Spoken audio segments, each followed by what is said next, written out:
رحم الله من قرأ سورة الفاتحة. بسم الله الرحمن الرحيم.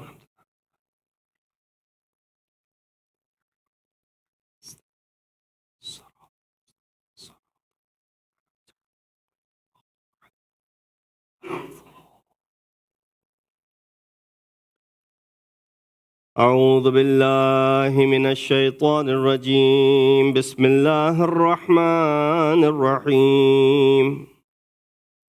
الحمد لله الذي قصرت عن رؤيته أبصار الناظرين وعجزت عن نعته أوهام الفاسفين. الحمد لله رب العالمين.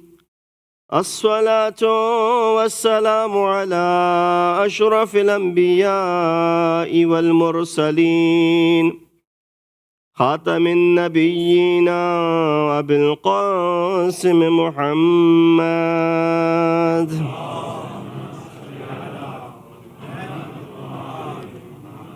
وأهل بيته الطيبين الطاهرين المعصومين الذين أذهب الله عنهم الرجس وطهرهم تطهيرا.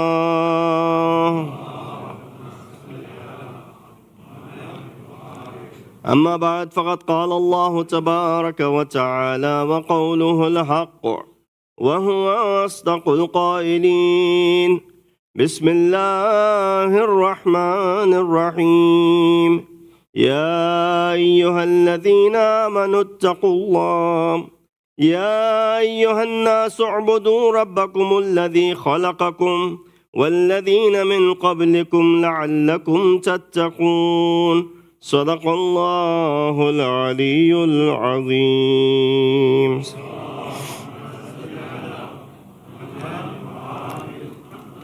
Dear brothers and sisters in Iman, Assalamu alaikum wa rahmatullahi wa barakatuhu. As we enter into these nights when we commemorate and recite the Masaib of the Ahlul-bayt of Imam Hussein, inshallah, prepare yourselves to be able to shed tears, and don't hesitate, as these tears are important. These tears are treasures, and these tears could be a means of your shafa'at, inshallah. Therefore, when we, inshallah, extend our Masai from tonight onwards, these are the nights when we should not hold back. We should let our expressions and our emotions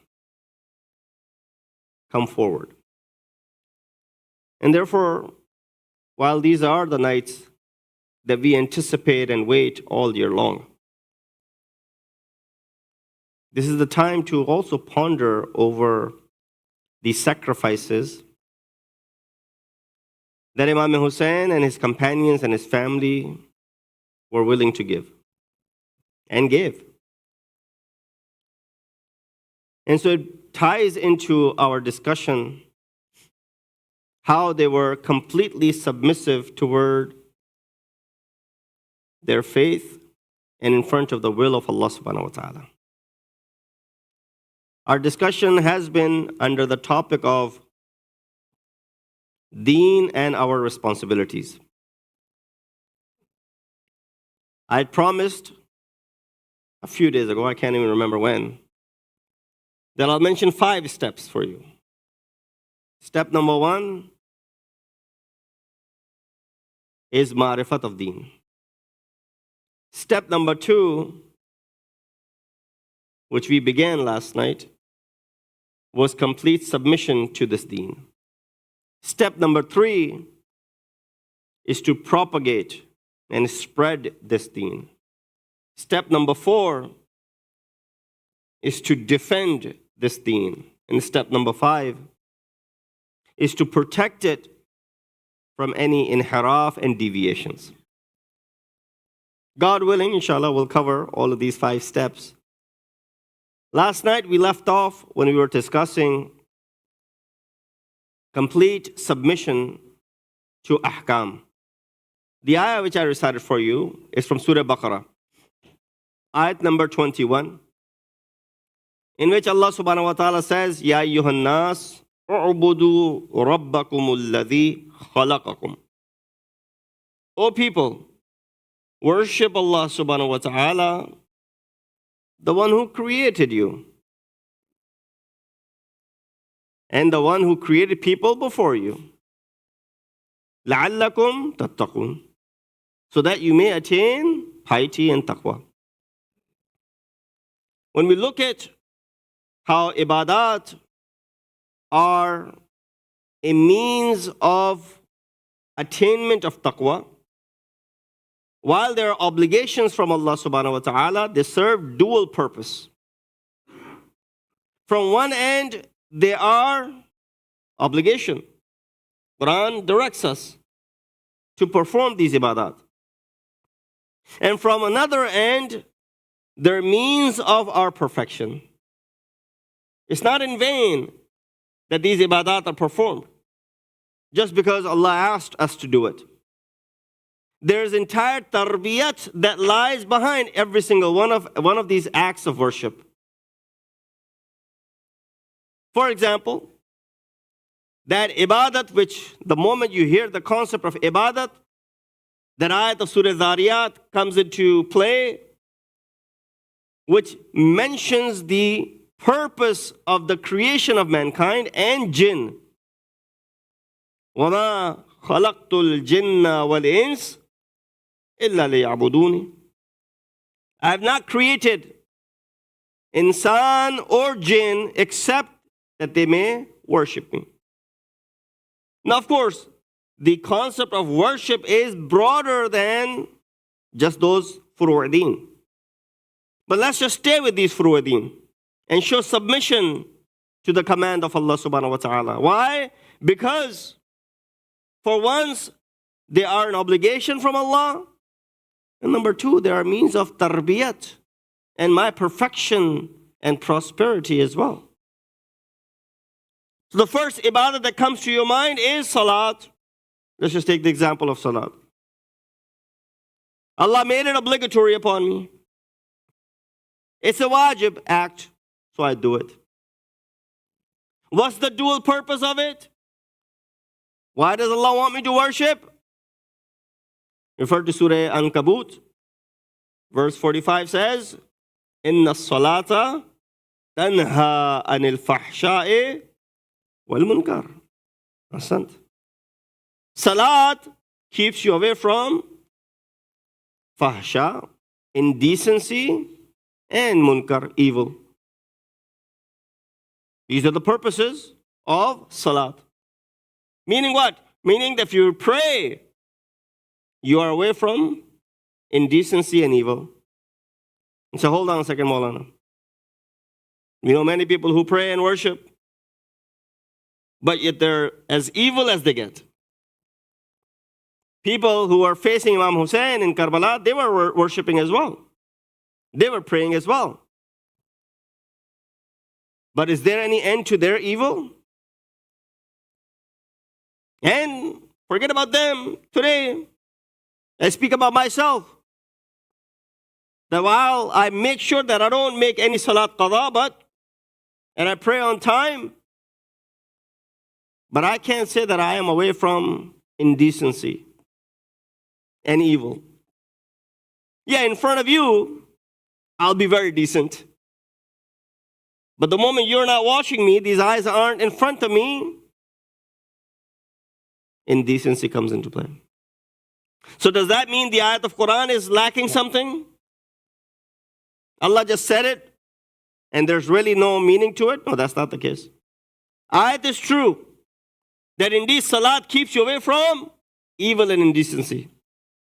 But then why is it many people are not still able to avoid evil and indecency? Example of that could be understood with an Ivy League university. You have Harvard, Yale, Princeton, Oxford, all these other Ivy League universities. How many people enroll in these Ivy League universities? Do they all come out to be the top scientists and the top, in their other fields? Many don't even end up graduating. Many drop out. That's another story, that they're now billionaires. But many don't even finish. Not all are able to benefit fully from what that university has to offer. Does that mean something is lacking in the university? No, nothing lacks in the university. Nothing lacks in the ibadat. Ibadat has the ability to pull you away from indecency and evil. It is that you are not praying it properly. You are not performing this ibadat with proper conscience. So therefore, if you were to do so, then someone asked Allama Tabatabai that, how do I know my salat is accepted? He said, very easy. He recited this ayat of Quran, Ankabut 45. And he said, no, the moment you're able to say no to evil, and you're able to stand firmly against indecency, your salat is accepted. Because these are the results of salat. And if you're able to stand firmly in front of it, that is the sign of the acceptance of salat. That is not the only purpose. لَعَلَّكُمْ تَتَّقُونَ. Salat is there to make you what? Muttaqi. It's there to shape you and mold you. Prophet gave a beautiful example. He was sitting with his companions. He said, لَوْ كَانَ عَلَى بَابِ أَحَدِكُمْ نَهَرٌ.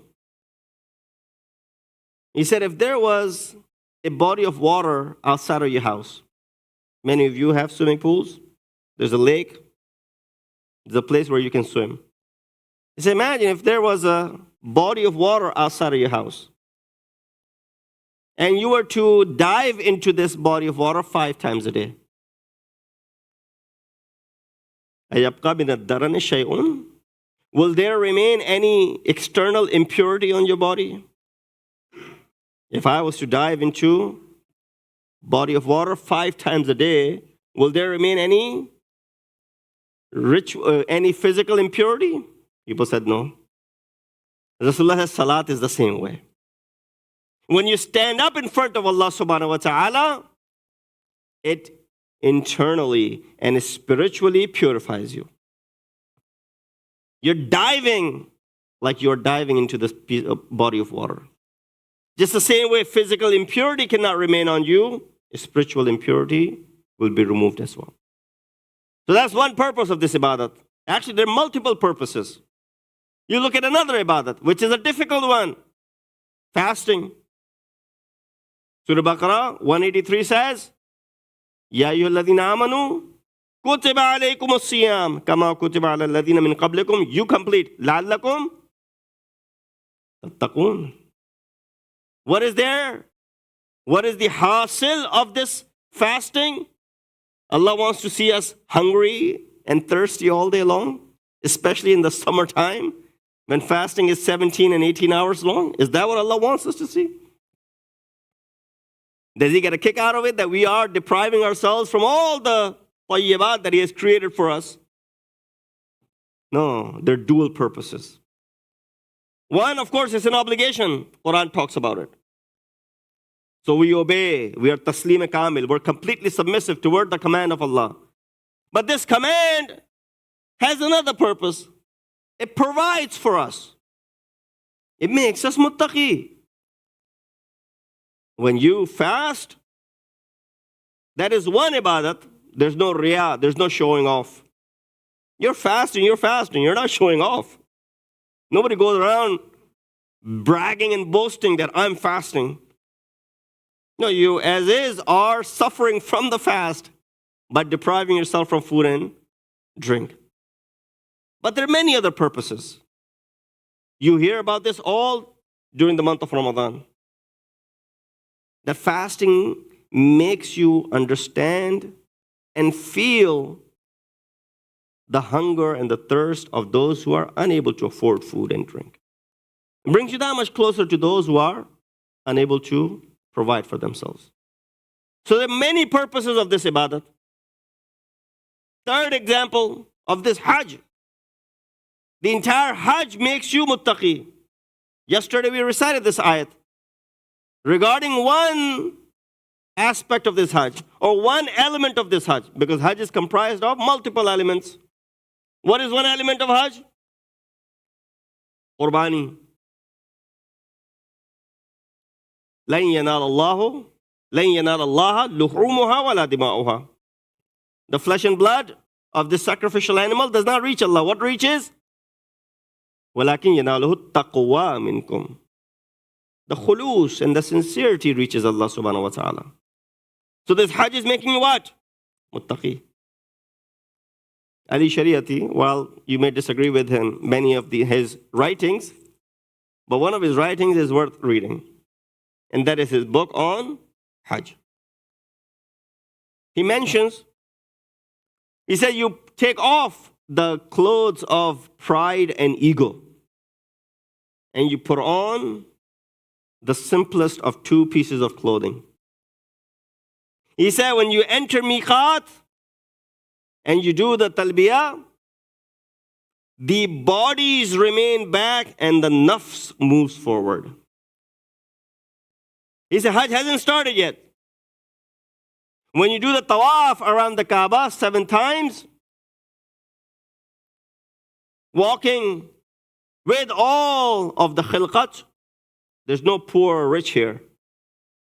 Hajj has not started. When you run between Safa and Marwa, imitating Hazrat Hajar and Hazrat Ismail, Hajj has not begun yet. When you go to Arafat and you feel the pain and the heat as if you are on the day of Mahshar, guess what? Hajj hasn't started yet. When you go to Muzdalifah and lay on the ground, collecting the pebbles. Why? Because this is where Abraha was destroyed. Hajj has not started yet. When you go to Mina and you strike the shaitan of your heart and your nafs, not this physical pillar, guess what? Hajj does not start yet. When you come back to Makkah and you perform the last tawaf and tawafun nisa, Hajj has not started yet. You know when Hajj starts? When you get back on that plane, come back home, that's when Hajj starts. Was it able to bring reform in you? Was it able to mold you, change you? Or you just spent thousands of dollars, you went on a vacation and you came back. Shaved your head so that people know that you've done Hajj. These ibadat, brothers and sisters, are there for what? One purpose, it's wajib. Number 2, it's tarbiyat. There's growth in it. It's making you a better person. So taslim kamil, complete submission in front of these ibadat. When it comes to muharramat, when it comes to things that are haram, we need to completely be submissive to the command of Allah. That's what the name of faith is. Oh, Maulana, everything is haram. We can't eat this, we can't eat that. Gelatin is haram. This is haram. Marshmallows are haram. Doritos are haram. This is haram. That is haram. Lobster's haram. All the good food, they're all haram. Alcohol's haram. Okay, we don't mind that. But everything that is good is haram. Why?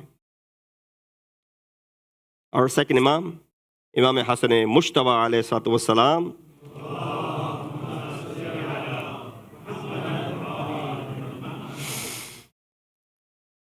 In this beautiful hadith of his, he said, عجبت لمن يتفكر في معقوله كيف لا يتفكر في معقوله. The Arabic is beautiful. Translation may not be as beautiful. Imam said, I'm surprised at a person who's so careful what he consumes. You don't want to put something in your belly which is questionable, right? There, someone brings your favorite dish. But when they bring it in front of you, they say, well, we don't know if the meat in it is halal. I say, well, I'm not eating it. Even though this is my favorite nihari or biryani, I'm not touching it.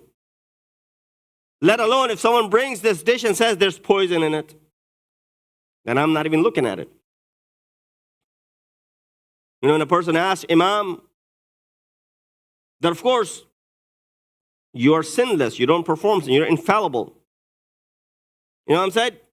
If you look at the sins as rotten food, which if was placed in front of you, you won't even look at it, we perceive and see sins in the same way. Kind of like a rotten food. You don't want to smell it. You want it to be thrown away, the garbage. So you're so careful what you consume. You're watching your diet, looking at the calories. You can eat this, you can eat this, you cannot eat this. And alhamdulillah, nowadays it's easier. It's within your fingertips. All these apps now that have been created, halal and whatnot. And awareness has been created about what to eat and what not to eat. Because consumption of food has effects on you. And not just on you, according to Imam, luqmatul haram yubinu fi dhurriya. One haram morsel has effects on who? Your progeny, not just on you. When you consume something haram, your progeny is also going to be affected by it. Imam said what? Imam said, عَجِبْتُ لِمَنْ يَتَفَكَّرُ فِي مَعْقُولِهِ. I'm surprised at the one who's so conscious of what they consume. كَيْفَ لَا يَتَفَكَّرُ فِي مَعْقُولِهِ. How come they're not just as conscious when it comes to their aql? What they feed their aql, food for thought. You know, anything you're going to go ahead and put in your minds. Types of music that is there. Many music that we have these days, even non-Muslims will not approve that for their kids. Some of the rap, some of the hip-hop, some of these genres that are out there, the lyrics, even the non-Muslim parents will not approve that for their children. Let alone us. The type of language that is used in it, and the effect that it has on you. But we consume it. We listen to it. We're not hesitant for a second what we are putting in our heads. Imam said, you're so conscious about what you put in your belly, which will eventually leave your body. But you show no heed what you put in your minds. Let me give an example for the children sitting over here. I don't know if it's a true story or not, but nonetheless, proves a point. There were these two brothers, teenagers. They wanted to go see a movie with their friends. They were already hyped up. And the father said, what movie are you going to see? So-and-so name. He said, well, that's not a good movie. You shouldn't be watching that. But Dad, it's PG-13. We're 15. The movie is PG-13. We're old enough to watch that movie. Dad said the criteria for PG-13 is set by the West, not by Islam. Even if it's PG-13, it is still not suitable for you. Of course, Dad had the final say. He barred his kids from watching it. He said, no, you're not watching it. Tell your friends you're not going. Of course, the kids, they were bummed out. They could not watch the movie, so they went up to their rooms. Dad wanted to please the kids. He baked brownies for them. They could smell the brownies being baked. He brings the brownies to their room, and he says, here, your favorite brownies. But a disclaimer, I picked up something from our backyard, and I put in these brownies. He said, what did you put in them? Of course, I'm your dad. I'm not going to put something which is going to be harmful to you. But, we have different animals walking around in our backyard. Feces of one of the animals, just a minute amount. The kids had raised an argument that this movie, PG-13, has only a few scenes which are inadequate. The rest of the movie is good. Maybe like a minute or two is bad, but the rest of the movie, hour and a half long, is good. Dad said, no, you're not watching it. He baked these brownies, he brought it to them, he said, well, disclaimer, there's this minute amount of something that I picked up from the backyard that I included in these brownies. So what did you put in it? He said, well, we have these animals and the feces of the animal, just a little bit, just minute amount. You won't even taste it. He said, ew, get it away from us. We're not eating it. He said, no, it's only small. You won't even feel it. The rest of the brownie is good. He said, no, we're not eating it. Get it away from us. Dad said, that's the reason I did not want you to watch that movie. Just like you won't consume because this minute amount of it is something which is probably najis or haram or something which is yucky. Similarly, that movie that you wanted to watch has some minute and little bit of scenes which are not worthy of watching. Hence the qawl of Imam. I'm so surprised at a person who's so conscious what they eat, but they're not conscious what they put into their head. Sallu ala Muhammad wa ali Muhammad. So mu'min is someone who is what? Mu'min is completely submissive to the commands of Allah subhanahu wa ta'ala. Ayat of Quran says, innamal mu'minun.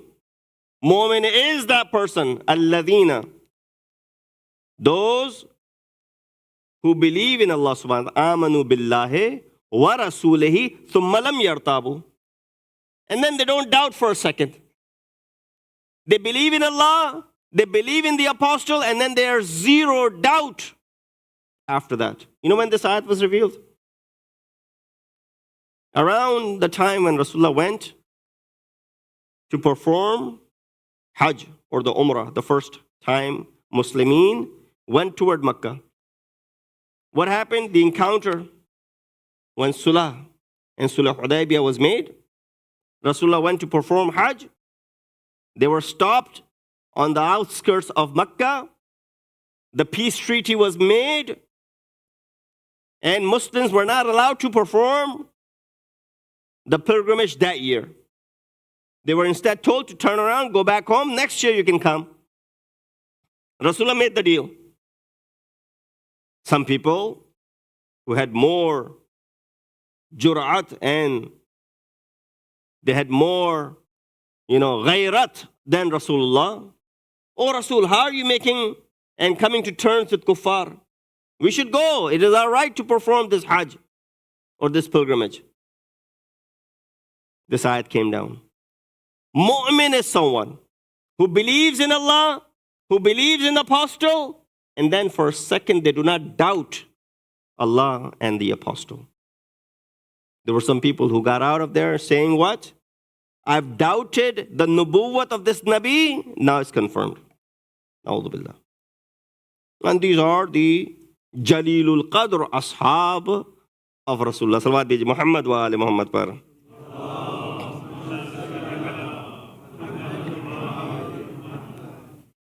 There's a person by the name Abdullah ibn Ya'fur. He fell sick.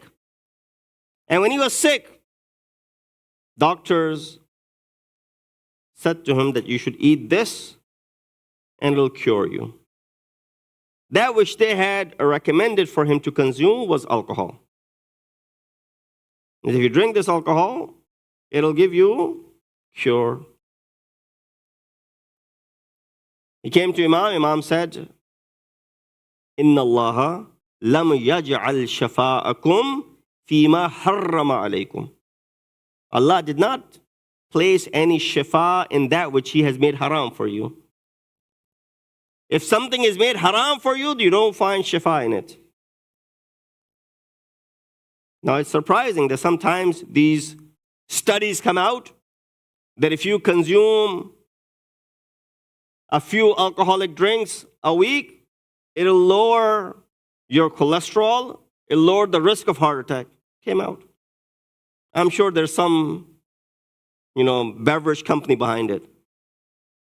They gave money to the mainstream media to go ahead and publicize this so they can have a higher sale. And hikes up the sales. Few years later, they'll come out with the different study. Or there's another study done that it is harmful to you. Now, if Allah has deemed it haram, there's no shifa in it.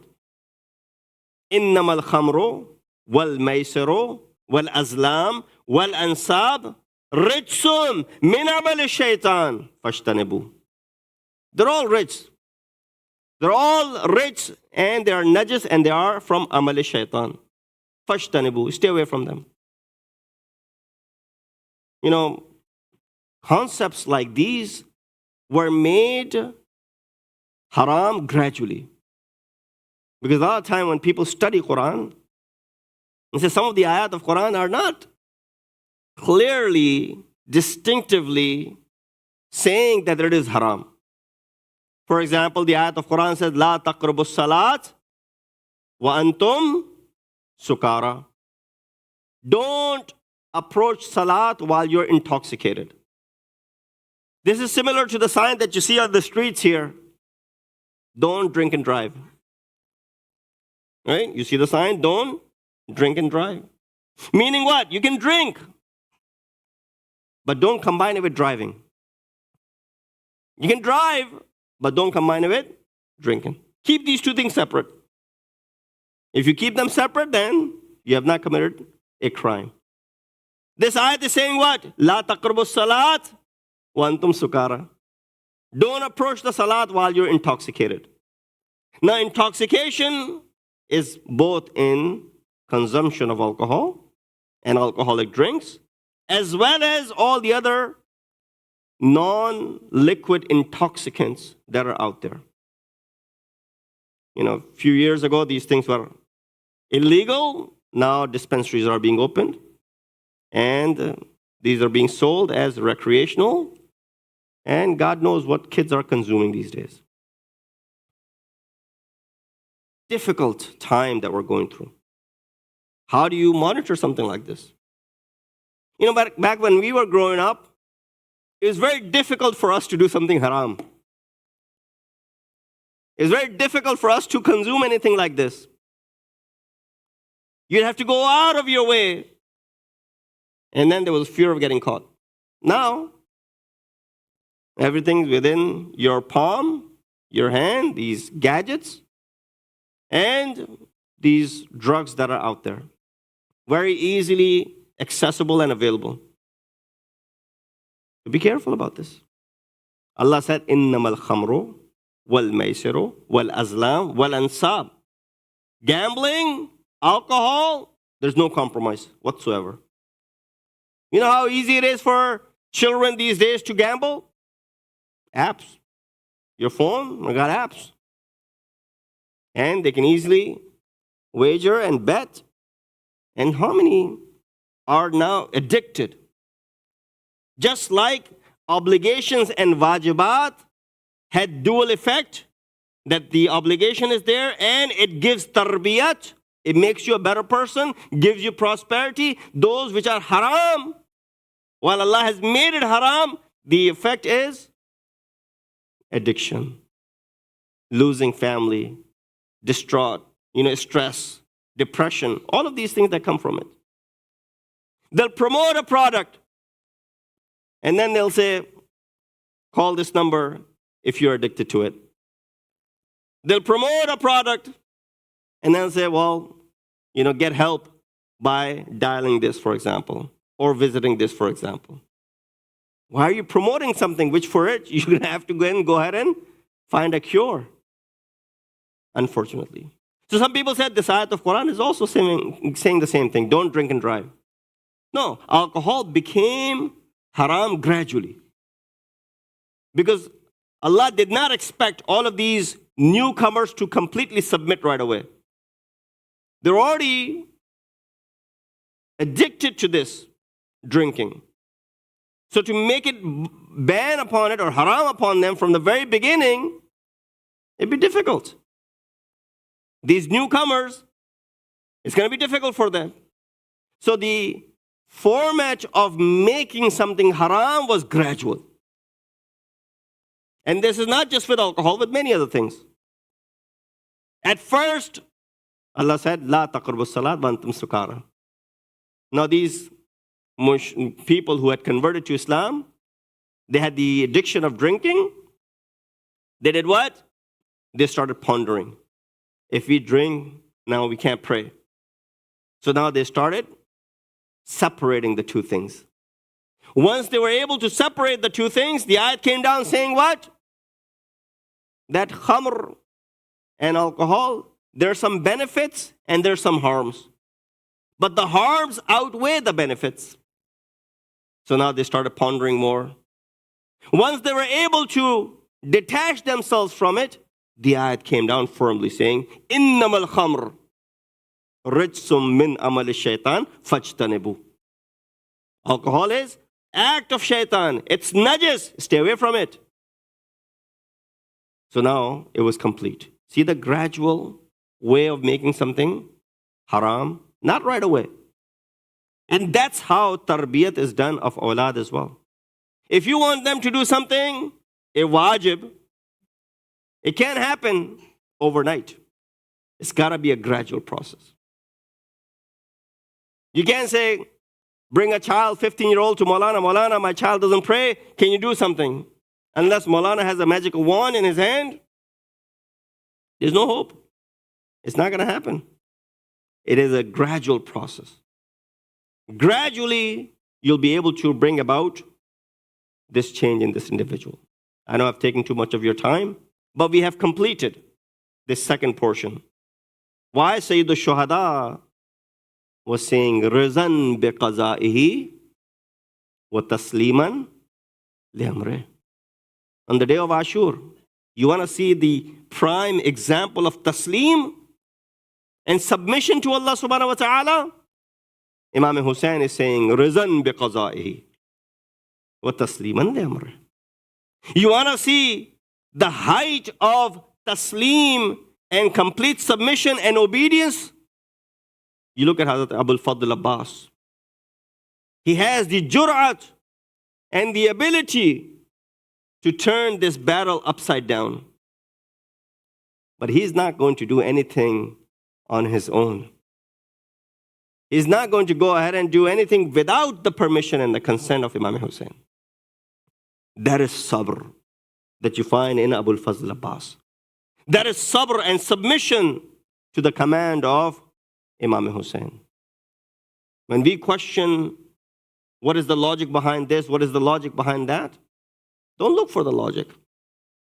It's good to explain it to the kids, but you don't need to look for the logic. He said, my aql is not comprehending it. Are you muti and obedient to your aql, or are you muti to Mawla? If you say latter, then you're on the right path. If you say no former, then of course you're going to run into this issue. Imam said, Ridan biqadaihi. I am razi with the qaza of Allah subhanahu wa ta'ala. I am taslim with the amr of Allah subhanahu wa ta'ala, with the command of Allah subhanahu wa ta'ala.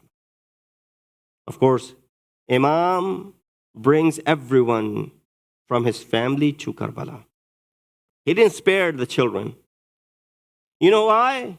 He was following the seerat of his grandfather. When Islam was in trouble, Who did Rasulullah bring in front of the Christians of Najran? He brought his kids. Hassan and Hussein were young kids at that time. Now Imam Hussein comes to Karbala. He brings children as well. Amongst those children are Aun and Muhammad. You know, there are many people who couldn't come to Karbala, who couldn't make it to Karbala. Just like Imam Hassan knew that he won't be present in Karbala. But Imam sent his fidya in the form of Qasim.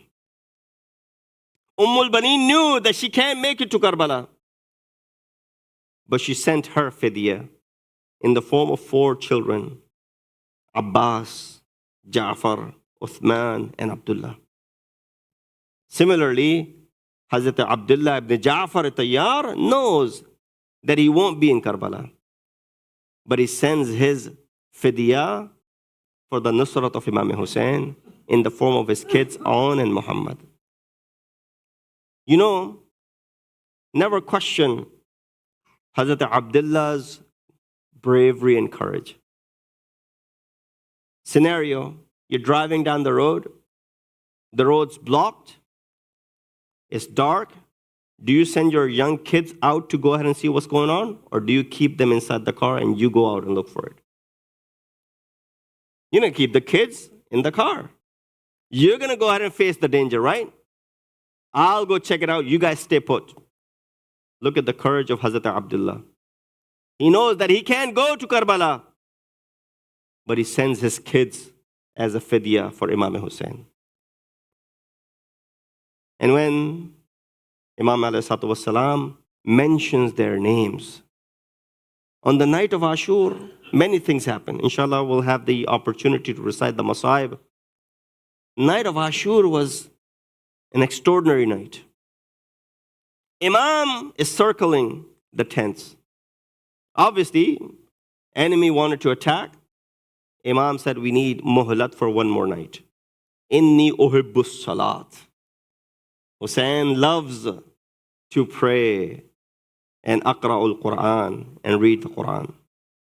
And on that night, Imam is circling around the tents of his family and his companions.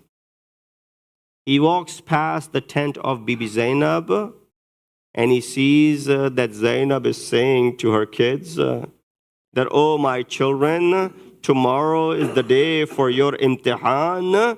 Tomorrow is the day, is a big test for you. Make sure that you lift my head up. That make sure that you do not falter. Make sure that you are there steadfast to go ahead and help your uncle. My question is that you associate, even jihad is only wajib on men.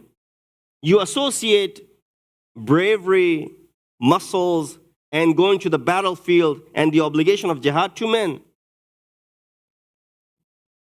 And these kids, although they were old enough to understand what they were doing, but let's say the younger kids, you're telling them to go to jihad, maybe they don't know what it means. But these mothers, they know completely what they're doing. You know, when you and I embark on a journey, our mothers put on Imam Zamin. They read dua upon us. They pray for our safety as long as we are away. But what kind of mothers are there in Karbala? They're sending their kids to die. And not just die, they're telling them that don't come back alive. If you came back alive, I will not forgive you. Comes the day of Ashur, one after another, एक के बाद एक इमाम के सहाबी की शहादत के नजराने पेश किए गए. कल आपने हबीब इब्न मज़ाहिर का तस्करा सुना, ज़ुहैर इब्न कैन का तस्करा सुना. मुख्तलिफ असहाब ने अपनी जान निछावर कर दी. کوئی یہ کہہ سکتا ہے کہ امام حسین نے اپنی فیملی کو، اپنے گھر والوں کو پہلے نہیں بھیجا، اپنے اصحاب کو پہلے بھیج دیا؟ So no, the one who went first, their exam was shorter. The one who went last, their exam was longer. Because they've been thirsty and hungry for 3 days. 3 دن سے بھوکے اور پیاسے ہیں۔ وقت آتا ہے امام حسین کے سامنے یہ 2 بچے آتے ہیں اور آ کے اذن جہاد طلب کرتے ہیں۔ امام نے بہت سے ایسوں کو جانے کی اجازت نہیں دی۔ امام کہتے تھے واپس چلے جاؤ، لیکن بچے بار بار آتے تھے۔ اب امام کے پاس کوئی چارہ نہ تھا، امام نے جانے کی اجازت دے دی، اپنے ہاتھوں سے دستار پہنائی، اپنے ہاتھوں سے تیار کیا، اپنے ہاتھوں سے آمادہ کیا۔ جب امام نے ان بچوں کو اپنے ہاتھوں سے آمادہ کر لیا، اب ایک دفعہ امام نے ان کے ہاتھوں میں تلوار دی۔ روایت میں ملتا ہے کہ الگ الگ گئے تھے اون اور محمد، کچھ روایتیں کہتی ہیں کہ شاید ساتھ ہی گئے تھے دونوں بچے۔ بہرکیف جب اگر ساتھ بھی گئے ہوں گے، ایک دفعہ یہ لوگ نکلتے ہیں مقتل کی جانب، اپنا تعارف کراتے ہیں۔ ان کے اندر شجاعت دونوں طرف سے ہے۔ ماں کی طرف سے شجاعت علی ابن ابی طالب کی آتی ہے، باپ کی طرف سے شجاعت جعفر طیار کی آتی ہے۔ آ کے رجز پڑھتے ہیں، ارے ہم علی کے نواسے ہیں، ارے ہم جعفر طیار کے پوتے ہیں، ہم میں شجاعت دونوں طرف سے ہے۔ جعفر طیار وہ جن کو اللہ نے جنت میں 2 بازوؤں کے بجائے پر عطا کیے ہیں، اور علی ابن ابی طالب کی بہادری کو سب جانتے ہیں۔ یہ رجز پڑھ کے بچے آگے بڑھتے ہیں۔ ادھر فضہ کھڑی دیکھ رہی ہیں، آ کے ایک دفعہ فضہ کہتی ہیں زینب تمہارے بچوں نے فرات پہ قبضہ کر لیا ہے۔ بس زینب کا یہ سننا تھا۔ ایک دفعہ زینب نے اپنے آپ کو مسلح پہ بٹھا دیا، ہاتھ بلند کیے، اے خدا، اے اللہ میرے بچوں کو صبر عطا کرنا، کہیں ایسا نہ ہو پیاس کے مارے فرات سے پانی پی لیں، درحالی کہ ابھی تک الاتش کی آوازیں بلند ہو رہی۔ اجرکم علی اللہ، خدا کسی غم میں نہ رلائے سوائے غم آل محمد کے۔ بس بچوں نے پانی نہ پیا، حالانکہ چاہتے تو پی سکتے تھے، کوئی ان کو منع نہ کرتا۔